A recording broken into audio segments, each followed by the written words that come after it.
ஒற்றுமையாக, நண்பர்களாக, உறவுகளாக சேர்ந்து வாழ்ந்து கொண்டிருந்த மக்கள் மத்தியில பள்ளிவாசலை இடிச்சு அந்த இடத்துல நம்ம கோயில் கட்டுறோம் அப்படின்னு சொல்லி கோயிலை கட்டி ஒரு பிழிவை ஏற்படுத்தி லட்சோப லட்ச மக்களுடைய உயிரை காவு வாங்கி இப்படி இந்த சாதனைகளை எல்லாம் செய்துவிட்டு மக்கள் வெற்றியை நோக்கி செல்லக்கூடிய மக்களை ஜெய் ஸ்ரீராம் சொல்லு, பாரத் மாதா கி ஜெய் சொல்லு, மோடிஜி ஜெயின் சொல்லு, அமித்ஷாவுக்கு ஜெயின் சொல்லு அப்படின்னு சொல்லி இதை பக்கமே மூளை செலவு செய்து மக்களை மூடர்களாக வைத்துக் கொண்டிருக்காங்க. மோடி அரசாங்கத்தால் தொடங்கப்பட்ட பிரதம மந்திரி உஜ்வாலா திட்டத்தின் கீழ் 10 கோடி பெண்கள் பயனடைந்தாங்க சார். வர லோக்சபா தேர்தலில் பாஜக வாக்களிப்பீங்களா சார்? நானும் ஓட்டு போட மாட்டேன். என்னால முடிஞ்சா 100 ஓட்டு போட்டு நான் வேலையை பார்ப்பேன். 30-60 ரூபா வித்த பெட்ரோல் 110 ரூபா 110 ரூபா விற்குது. மகிழ்ச்சி. 350 ரூபா வித்த கேஸ் 950 ரூபா 980 ரூபா 1000 ரூபா விற்குது. மகிழ்ச்சி. 650 ரூபா வித்த அரிசி மூட்டை 1700 ரூபா விற்குது. மகிழ்ச்சி. செய்தியும் சிந்தனையும் என்ற இந்த நிகழ்ச்சியின் வாயிலாக ஒவ்வொரு நாளும் இந்த நாட்டில் நடக்கக்கூடிய நாம் பார்க்கக்கூடிய செய்திகளை உங்களுடைய சிந்தனைக்கு நாம் தொடர்ச்சியாக சேர்த்து கொண்டிருக்கின்றோம். அந்த வரிசையில் இன்றைய தினம் நாம் பார்க்கக்கூடிய செய்தி என்னவென்று சொன்னால், கடந்த 2ஆம் தேதி அன்று இந்த நாட்டுடைய பிரதமர் நரேந்திர மோடி அவர்கள் ஒரு மோட்டார் நிறுவனத்தை திறப்பு விழாவுக்கு சென்று அந்த விழாவிலே ஏராளமான பொய் மூட்டைகளையும் நடைமுறைப்படுத்த முடியாத வாக்குறுதிகளையும் அதிகமாக அள்ளி வீசி இருக்கிறார். அப்படி வீசக்கூடிய அந்த நிகழ்ச்சியில் இந்திய நாட்டுடைய பிரதமர் நரேந்திரதாஸ் தாமோதர் மோடி அவர்கள் இந்த நாடு பொருளாதார விஷயத்தில் ஒரு மிகப்பெரிய வளர்ச்சியை அடைந்துவிட்டது, இந்த நாடு பொருளாதாரத்தில் முன்னேறிவிட்டது, அடுத்த 2024 தேர்தலுக்கு பிறகு பாஜக ஆட்சியில் அமர்ந்தால் உலகத்திலேயே 3வது இடம் இந்தியா பொருளாதாரத்தை ஒரு மிகப்பெரிய ஒரு இடத்தை பிடிச்சிரும், அந்த அளவுக்கு வளர்ச்சியை கண்டிருக்கு, இந்த நாடு பொருளாதாரத்தில் அவ்வளவு வளர்ச்சி நோக்கி போய்கிட்டு இருக்கு அப்படின்னு சொல்லி அந்த நிகழ்ச்சியில நாட்டுடைய பிரதமர் நரேந்திர மோடி அவர்கள் பேசியிருக்கிறார். உண்மையில நாம யோசிக்கணும், இவர் பேசக்கூடிய இந்த விஷயம் எல்லாம் உண்மையா அல்லது எப்பவும் போல இவர் எந்த ஒரு மேடையில் ஏறினாலும் எந்த ஒரு சபையில பேசினாலும் இஷ்டத்துக்கு பொய்யா பேசுவாரே, எடுத்து அள்ளி வீசுவாரே, அது போன்று பொய்களைத்தான் இங்கேயும் பேசியிருக்கிறாரா என்பதை நாம கூர்ந்து கவனிக்கிறோம். உண்மையிலேயே நாட்டு மக்களுக்கு எந்த ஒரு உண்மையான செய்தியும் சொல்லல, எந்த ஒரு வாக்குறுதியும் கொடுக்கல. நாடு பொருளாதாரத்துல முன்னேறிச்சுன்னு சொல்றாரு. உண்மையிலே முன்னேறிச்சா? முன்னேறி இருந்தா நாட்டுடைய நிலைமை எப்படி மாறி இருக்கணும், இதை யோசிச்சு பார்க்கணுமா இல்லையா? ஒரு நாட்டுடைய பிரதமர் பேசும்பொழுது ஒரு விஷயத்தை சொல்றாருன்னு சொன்னா அவர் உண்மையை மட்டும் பேசணும், யோசிச்சு பேசணும். அவர் சொல்லக்கூடிய ஒவ்வொன்றையும் மக்கள் கவனிப்பாங்களே, நாம உண்மையை பேசணும் அப்படின்ற ஒரு நிலை இருக்கணும். ஆனா நம்ம பிரதமரை பொறுத்தவரை எங்க பேசினாலும் சரி இல்லாத பொய் பேசுவது இதைத்தான் அவர் தன்னுடைய வாடிக்கையாக வைத்திருக்கிறார். நாடு பெருசா முன்னேறிச்சு, அடுத்த தேர்தலில் நாம வெற்றி பெற்றா உலகத்திலேயே 3வது இடத்துக்கு நாம் போயிடுவோம் அப்படின்னு சொல்றாரு. இந்த வளர்ச்சி உண்மையிலேயே இந்த நாடு சந்திச்சிருக்கா? 2014 தேர்தலுக்கு பிறகு பாரதிய ஜனதா கட்சி ஆட்சிக்கு வந்த பிறகு இந்த வளர்ச்சி எல்லாம் வந்திருக்கா அல்லது அதற்கு முன்னால் சந்தித்த அந்த வளர்ச்சி எல்லாம் இந்த நாட்டை விட்டு ஓடி இருக்கான்னு பார்க்கணும். நாம முன்னாடி போயிருக்கோமா அல்லது பின்தங்கி இருக்கிறோமா என்பதை நாம யோசிக்கணும். உதாரணத்துக்கு நாம பார்ப்போம்னு சொன்னா ஒரு நாட்டுடைய வளர்ச்சி எதில் வச்சு பார்க்கணும்? பொருளாதாரத்தில் வெற்றி பெற்றோம் வளர்ச்சி பெற்றோம்னு சொல்லணும்னு சொன்னா பல விஷயங்களை நம்ம பார்க்கணும். பொருளாதாரத்துடைய அன்றைய காலத்தில் இருக்கக்கூடிய நிலை, இன்றைக்கு இருக்கக்கூடிய சூழல், இவர்கள் ஆட்சிக்கு வருவதற்கு முன்னால் இந்த நாட்டுடைய கடன் எவ்வளவு இருந்தது, இன்றைக்கு இந்த கடன் எவ்வளவு இருக்கு, இதையெல்லாம் வைத்துதான் ஒரு நாட்டுடைய வளர்ச்சியை நிர்ணயிக்க முடியும். அப்படி பார்க்கும் பொழுது வேலையில்லா திண்டாட்டம் 2013 இவர்கள் ஆட்சி பெறுவதற்கு முன்னால் வேலையில்லா திண்டாட்டம் என்பது 2013 5.42% தான் 2013-14 இருக்கக்கூடிய சூழல். ஆனால் இன்றைக்கு 2024 என்று பார்த்தா வேலையில்லா திண்டாட்டம் 10.25 என்று சொல்லக்கூடிய அளவிற்கு இந்தியாவில் வேலையில்லா திண்டாட்டம் வளர்ந்திருக்கு. இது நாட்டுடைய வளர்ச்சியா? இதை வைத்து தான் நீங்கள் நாடு வளர்ந்துருச்சு, பொருளாதாரத்தில் மிகப்பெரிய ஒரு சாதிச்சு காமிச்சிட்டோம் அப்படின்னு சொல்ல போறீங்களா? அப்போ எல்லாமே மறைத்து என்ன நடந்து கொண்டிருக்கின்றதோ, என்ன வளர்ச்சியை நோக்கி இந்த நாடு போய்கொண்டிருக்கின்றதோ அதையெல்லாம் மறைத்து விட்டு, எதெல்லாம் பின்னடைவு இருக்கின்றதோ அதையெல்லாம் மறைத்து விட்டு சும்மா அப்படியே வாயில் வரதெல்லாம் பேசி போகிறது, அள்ளி வீசுறது. யோசிச்சு பாருங்களேன், இவர் ஆட்சிக்கு வருவதற்கு முன்னால் இந்தியாவிலே சமையல் எரிவாயு கேஸ் ஒவ்வொரு வீட்டில் பயன்படுத்தக்கூடிய அந்த கேஸுடைய விலை, சிலிண்டருடைய விலை என்ன இருந்தது?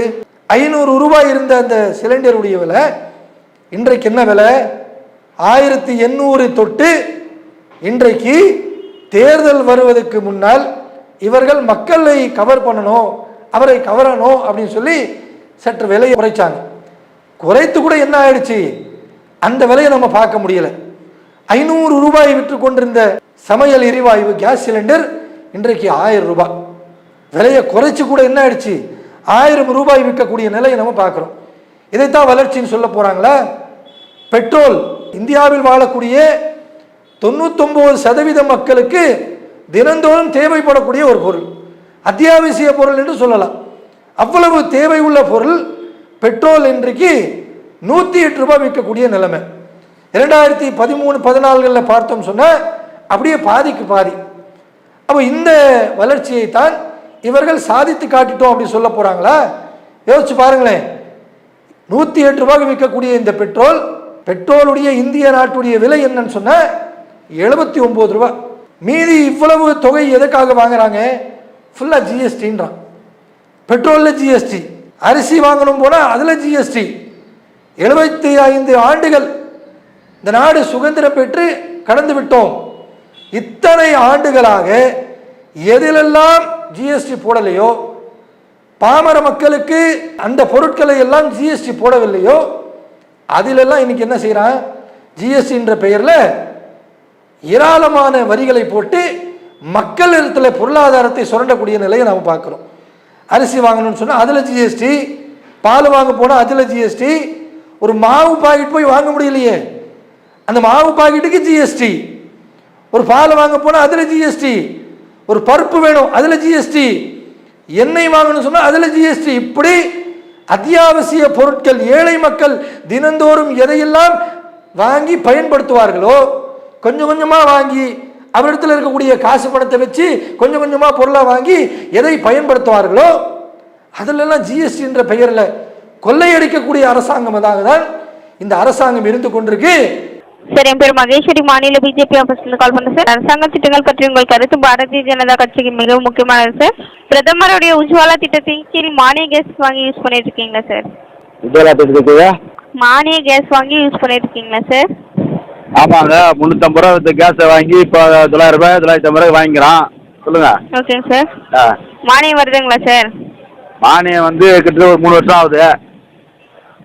வந்துட்டு இருக்குங்களா சார், இல்லை வரது இல்லைங்களா? வரலங்க, மானியமாக வரல. கேஸ் விலை 950 ரூபா, 900 ரூபா 1000 ரூபா ஆகி போச்சுங்கிறேன். 300 ரூபா கேஸ். ஓகேங்க சார். ஓகேங்க சார். மோடி அரசாங்கத்தால் தொடங்கப்பட்ட பிரதான் மந்திரி உஜ்வாலா திட்டத்தின் கீழ் 10 கோடி பெண்கள் பயனடைந்தாலும் சார். வர லோக்சபா தேர்தலில் பாஜக வாக்களிப்பீங்களா சார்? நானும் ஓட்டு போட மாட்டேன். என்னால் முடிஞ்சா 100 ஓட்டு போன வேலையை பார்ப்பேன் சார். இல்லை, திருப்பி கேள்வி எனக்கு புரியல, திருப்பி கேளுங்க. பாஜகவுக்கு ஓட்டு போடுவீங்களான்னு கேட்குறேன் சார். பாஜகவுக்கு முட்டாள் பையன் தான் ஓட்டு போடுவான். மேடம் சொல்லுங்க சார். கேக்குதுங்களா? கேக்குதுங்க சார். பாஜகவுக்கு முட்டாள் பையன் தான் ஓட்டு போடுவான். சார், அரசாங்கத்திடமிருந்து உங்கள் எதிர்பார்ப்புகள் என்ன என்பதை எங்களிடம் கூறுங்கள் சார். அரசாங்கம் பாரதிய ஜனதா கட்சி உங்கள் நம்பிக்கையை பெற கடினமாக உழைக்க முடியும் சார். அப்படிங்களா? உழைக்கிறது போதுங்க, சந்தோஷம். இப்போ உழைச்சிங்கிறதே போதும். மேடம் சொல்லுங்க சார். சொல்லுங்க. இப்போ உழைச்சிங்கிறதே போதுங்க. நாட்டு மக்கள் எல்லாம் செழிப்பா இருக்கிறாங்க, சந்தோஷமா இருக்கிறாங்க. 60 ரூபா வித்த பெட்ரோல் 110 ரூபா 110 ரூபா விற்குது, மகிழ்ச்சி. 350 ரூபா வித்த கேஸ் 950 ரூபா 980 ரூபா 1000 ரூபா விற்குது, மகிழ்ச்சி. 650 ரூபா வித்த அரிசி மூட்டை 1700 ரூபா விற்குது, மகிழ்ச்சி. வேற என்ன கேட்குறீங்க? அப்புறம் சொல்லுங்க, வேற என்ன கேட்கலாம்? எண்ணெய் 100 ரூபா வித்த எண்ணெய் 250 ரூபா விற்குது, 250 ரூபா வித்த அன்னைக்கு எண்ணெய் இன்னைக்கு 750 ரூபா விற்குது, அதுவும் மகிழ்ச்சி. அப்புறம் சொல்லுங்க, நீங்க கேட்குறீங்களா? இப்போ நீங்க நினைக்கிறீங்க பிஜேபி பற்றி என்ன நினைக்கிறீங்க மேடம்? சார், பிஜேபி பற்றி உங்க கருத்து சொல்லுங்க சார். நாங்கள் ஒர்க் பண்ணிட்டு இருக்கோங்க சார். இல்லை நம்ம பேசிக்கலாம். சொல்லுங்க, நீங்க என்ன நினைக்கிறீங்க விஜய் பத்தி? நான் ஒன்றும் நினைக்கலைங்க சார். நல்லது வரவிருக்கும் மக்களவை தேர்தலில் பாஜக வெற்றி பெற செய்யும், மோடிஜியை வலுப்படுத்தும், தாமரை சின்னத்தில் வாக்களிங்க சார். நீங்க ஓட்டு போட்டாலும் நான் ஓட்டு போட்டாலும் அதானி அம்பானி புள்ள, அதானி புள்ள, அதானி பேரன், அம்பானி பேரன், அதை எத்தனாயிரம் கோடி திடீர்னு ஒன்று போற இவன் அவன் குடும்பம் தான் நல்லா இருக்கான். நீ நானும் கட்சியாலும் ஓட்டு போட்டுன்னு இருக்கணும். சரிங்களா? சரிங்க சார். ஆமா. அப்புறமா உங்க புள்ள உங்க பையன் வந்து அரிசி வாங்கும்போது 5000 ரூபாய் விற்கும் ஒரு மூட்டை அரிசி. ஒரு லிட்டர் பெட்ரோல் வந்து 500 ரூபாய் விற்கும். 40 வச்சுக்க. தயவுசெய்து ஓட்டு மட்டும் போட்டுறாதீங்க. ஓகேங்க சார். நன்றிங்க சார். ரைட், வச்சுட்டுங்களா? இதையெல்லாம் பெரிய சாதனையாக நினைத்து கொண்டு நாடு பொருளாதாரத்தில் பெரிய வளர்ச்சி, அடுத்த நாம ஆட்சிக்கு வந்தோம் சொன்ன உலகத்திலேயே 3வது இடம் பொருளாதார வளர்ச்சியில் நாம போய் அடைஞ்சிருவோம் அப்படின்னு சொல்லி கொஞ்சம் கூட வாய் கூசாம அவ்வளவு போய் பேசக்கூடியதை பார்க்குறோம். யோசிச்சு பாருங்களேன். வெங்காயம் சொன்னா அதை வெட்டக்கூடிய நேரத்தில் தான் கண்களில் கண்ணீர் வரும். இதுதான் இயற்கை. ஆனால் இன்றைக்கு வெங்காயம் வாங்கணும்னு சொல்லி ஒரு கடைக்கு போய் அந்த வெங்காயத்துடைய விலையை கேட்டோன்னு வைங்க, அந்த விலையை கேட்ட உடனே கண்ணிலேருந்து கண்ணீர் வருது. அந்த நிலைக்கு தள்ளி விட்டார்கள். இந்த வெங்காய விலை இப்படி ஏறிச்சுன்னு கேட்டா நிதி அமைச்சர் சொல்லக்கூடிய பதில் என்ன? அந்த பரம்பரையில் நான் பிறக்கலை, வெங்காயம் சாப்பிடக்கூடிய பரம்பரையில் நான் பிறக்கலை அப்படின்னு சொல்லக்கூடிய மிகப்பெரிய ஒரு அறிவாளியான பதில். இப்படிப்பட்ட அறிவு ஜீவிகளை தான் இவருடைய அமைச்சர் பதவியே கொடுத்திருக்கிறாங்க. அப்ப இந்த மாதிரியான ஒரு சூழலை வைத்து, இது போன்ற சாதனைகளை வைத்து தான் இன்றைக்கு பிரதமர் சொல்லக்கூடியதை பார்க்கிறோம். நாடு முன்னேறிச்சு, ஒரு பெரிய ஒரு நிலையை அடைஞ்சிருச்சு, பொருளாதாரத்தில் நம்ம வளர்ந்துகிட்டு இருக்கோம், அடுத்து நம்ம ஆட்சியில் வந்தால் 2வது இடத்துல நம்ம போயிடுவோம் அப்படின்னு சொல்லக்கூடியதை பார்க்குறோம். அப்போ இதுலேருந்து நமக்கு என்ன தெரியுது? நாடு 24 எலெக்ஷனுக்கு பிறகு நாடு வந்து பொருளாதாரத்தில் 3வது இடத்துக்கு போயிடும்னு சொல்லி நம்ம நாட்டு பிரதமர் சொல்கிறாருன்னு சொன்னால், அப்போ இவரத்தில் நம்ம ஒரு கேள்வி வைக்கிறோம். 3வது இடத்துல போயிடும்னு சொல்கிறீங்களே, அப்போ இந்த உலகத்தில் பொருளாதார வளர்ச்சியில் எந்த நாடு முதல் இடத்துல இருக்கு? அது சொல்லுங்க பார்ப்போம். 2வது இடத்துல யார் இருக்காங்க? எந்த நாடு இருக்கு? அது சொல்லுங்க பார்ப்போம். அப்ப இதெல்லாம் தெரியாம தான் இவருக்குள்ளேயே ஒரு மனக்கோட்டை, இவருக்குள்ளேயே ஒரு மனக்கணக்கு. நாம எதை சொன்னாலும் மக்கள் நம்புவாங்க, நாம சொல்றதா உண்மை நினைப்பாங்க அப்படின்னு நினைச்சுக்கிட்டு வாய்க்கு வரக்கூடிய அந்த விஷயங்கள்ல அப்படி அள்ளி வீசி கொண்டு போயிருக்கிறார். அப்ப இதையெல்லாம் நாம எப்படி எடுக்கணும், எதை வச்சு பார்க்கணும்னு சொன்ன, இந்த நாட்டுடைய வளர்ச்சி என்று சொல்லக்கூடிய இவர் யாருக்கு வளர்ச்சியின் பாதையில் தள்ளி இருக்காரு, யாருடைய செயலை வைத்து வளர்ச்சியை கண்டிருக்காங்க, அப்போ அதை நம்ம பார்க்கணும். உண்மையிலே இந்த நாட்டில் வளர்ச்சியை கண்டிருக்காங்க யாரு? இவரை யார் தேர்தலில் நிற்க வைத்து பெரிய பொருளாதார செலவு செய்து இவரை பெரிய ஒரு ஹீரோவாக்கி இன்றைக்கு பிரதமராக அமர வைத்திருக்கிறார்களோ அந்த முதலாளிகள் தான் இன்றைக்கு பொருளாதாரத்தில் ஒரு பெரிய ஒரு வளர்ச்சி அடைஞ்சிருக்கிறாங்க. அதானி இன்றைக்கு உலகம் முழுவதும் பேசக்கூடிய மனிதனாக மாறிட்டார். எப்படி?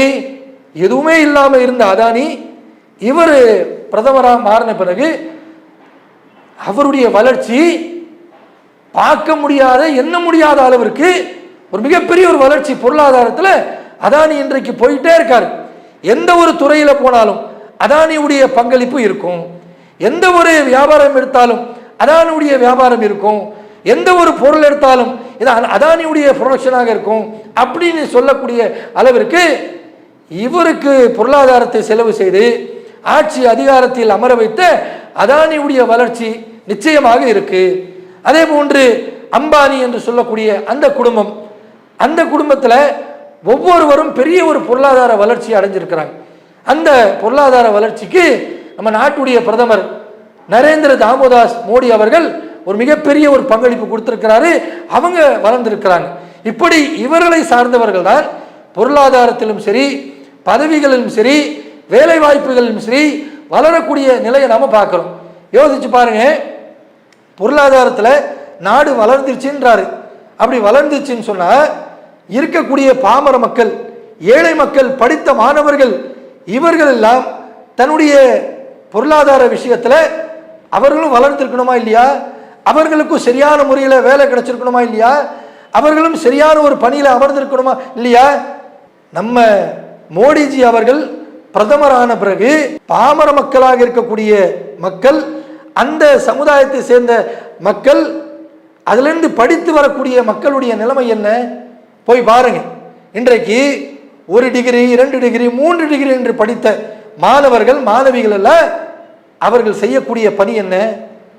ஸ்விக்கி ஜொமோட்டோ என்று சொல்லக்கூடிய நிறுவனங்கள்ல சாப்பாடு பேக் கொண்டு போய் ஒவ்வொரு வீடா போய் டெலிவரி பண்ணிட்டு இருக்காங்க.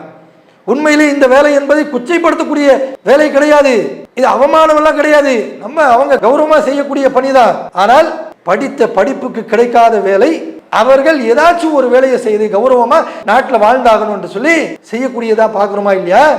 அப்ப இப்படி படித்தவர்கள் திறமைசாலியாக இருக்கக்கூடியவர்களுக்கு இந்த நாட்டுடைய அரசாங்கம் ஒரு நல்ல ஒரு செயலை அமைத்து தரணுமா இல்லையா?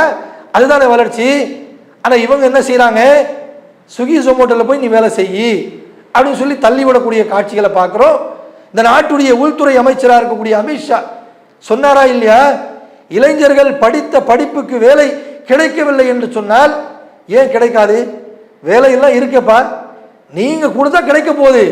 ஆனா இவங்க கொடுக்க மாட்டாங்க. ஏன்? அவர்களுக்கு குறிப்பிட்ட சமுதாய மக்கள் இருக்கிறாங்க, குறிப்பிட்ட ஒரு வட்டம் இருக்கு. அந்த வட்டத்தில் இருக்கக்கூடிய மக்களுக்கு மட்டும்தான் அவர்கள் அந்த பணியில் அமர்த்துவார்கள். அப்படி அமர்த்தக்கூடிய இவர்கள் சொல்லக்கூடிய உபதேசம் என்ன? படித்த படிப்புக்கு வேலை கிடைக்கலன்னு சொன்ன நீ பக்கோடா வித்து பொழைச்சிக்கோ, பக்கோடா வித்து நாங்க பொழைச்சிக்கிறோம்.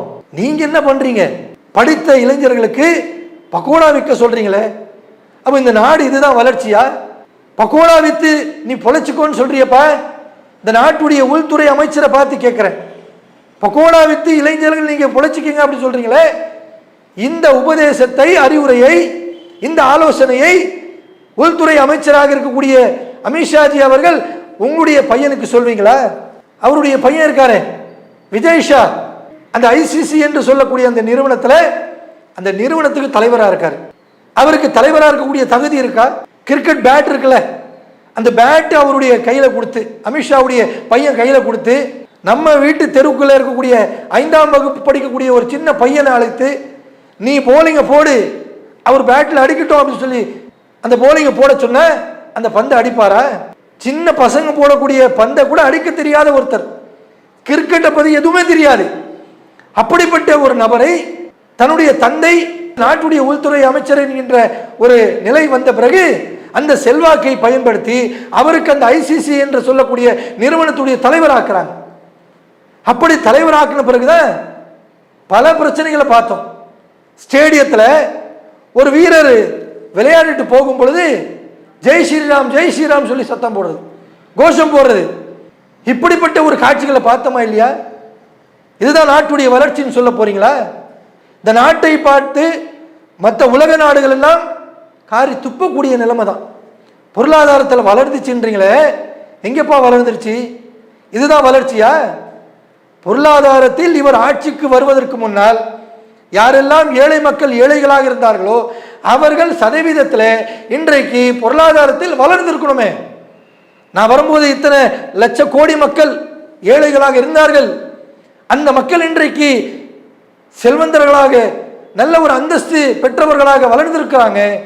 அப்போ நாம செய்த சாதனையில, நாம இவர்கள் கொடுத்த அந்த வேலையில இவர்கள் வளர்ந்திருக்கிறாங்க அப்படின்னு சொல்லணுமா இல்லையா? அப்படிப்பட்ட ஏதாச்சும் சாதனை செஞ்சீங்களா? இல்லையே. வேலையில்லா திண்டாட்டம் இவர் ஆட்சிக்கு வருவதற்கு முன்னால் எத்தனை சதவீதம் இருந்ததோ அதை விட 100 மடங்கு அப்படியே பெருகக்கூடிய அளவிற்கு தான் இன்றைக்கு வேலையில்லா திண்டாட்ட சதவீதம் அதிகரிச்சிருக்கு. இதைத்தான் சாதனைன்னு சொல்ல போறீங்களா? அப்ப ஒரு சாதனையும் கிடையாது. சும்மா போகக்கூடிய இடத்துல அப்படியே போய் அள்ளி வீசுவது, இவ்வளவு போய் பேசக்கூடிய இவர், இவ்வளவு இந்த சாதனை என்று சொல்லக்கூடிய இவர், இந்த சாதனைகள் எல்லாம் ஊடகங்களுக்கு முன்னால் வந்து சொல்வாரா? பிரஸ்ஸை கூப்பிட்டு, மீடியாவை கூப்பிட்டு இவ்வளவு நாம் சாதனை செஞ்சிருக்கோம், இத்தனை சாதனைகள் மக்களுக்கு நாம செஞ்சிருக்கோம் அப்படின்னு சொல்லி சொல்ல முடியுமா? சொல்வாரா? இவர் ஆட்சிக்கு வந்த இந்த 10 ஆண்டு காலத்தில் ஒரு முறை கூட ஊடகங்களை சந்திக்கல, பத்திரிகையாளர்களை நேரடியாக சந்திக்கலையே. காரணம் என்ன? இவர் பத்திரிகையாளர்களை சந்தித்து நான் அதை செஞ்சேன் இதை செஞ்சேன்னு சொல்லி போய் சொன்னார்னா, பத்திரிகையாளர்கள் இவர் செய்யாததை எல்லாம் சுட்டி காட்டி இதெல்லாம் நீங்க செய்யலையே அப்படின்னு கேட்டாங்கன்னு சொன்னார். அப்ப இவர் என்ன செய்யறாரு? எந்த ஒரு செயலும் செய்யாம ஒரு பிரதமர் நாட்டுக்கு நாட்டு மக்களுக்கு என்ன செய்யணுமோ, என்ன வளர்ச்சி பாதையில் கொண்டு செல்லணுமோ அந்த செயல்கள் எல்லாம் செய்யாமல் மத வெறியை உண்டாக்கி, கலவரங்களை உண்டாக்கி, மக்கள் மத்தியிலே பிளவுகளை ஏற்படுத்தி, அதிலே இவர் தன்னுடைய ஆதாயத்தை தேடி மக்கள் மத்தியிலே ஒரு மிகப்பெரிய ஒரு குழப்பத்தை ஏற்படுத்தி நாடு வளர்ந்துருச்சு அப்படின்னு சொல்லக்கூடியதை பார்க்கிறோம். இப்படிதான் ஒவ்வொரு மேடையிலும் ஒவ்வொரு சபையிலும் நம்ம நாட்டுடைய பிரதமர் நடக்காத ஒன்றை, இல்லாத ஒன்றை நடந்ததாகவும் செய்ததாகவும் பெரிய சாதனையாகவும் சொல்லிக்கிட்டு இருக்காங்க. உண்மையிலேயே சாதனை என்ன? மக்கள் மாமன் மச்சான்களாக, அண்ணன் தம்பிகளாக ஒன்றோடு ஒன்றாக இருந்த மக்கள் மத்தியில் இவர் முஸ்லீமு, இவர் இந்து, இவர் கிறிஸ்டினு அப்படின்னு சொல்லி மனசுக்குள்ள ஒவ்வொரு மனிதனுடைய உள்ளத்துல விஷத்தை தூவி விட்டதான் இவர் பண்ண சாதனை. யோசிச்சு பாருங்களேன்.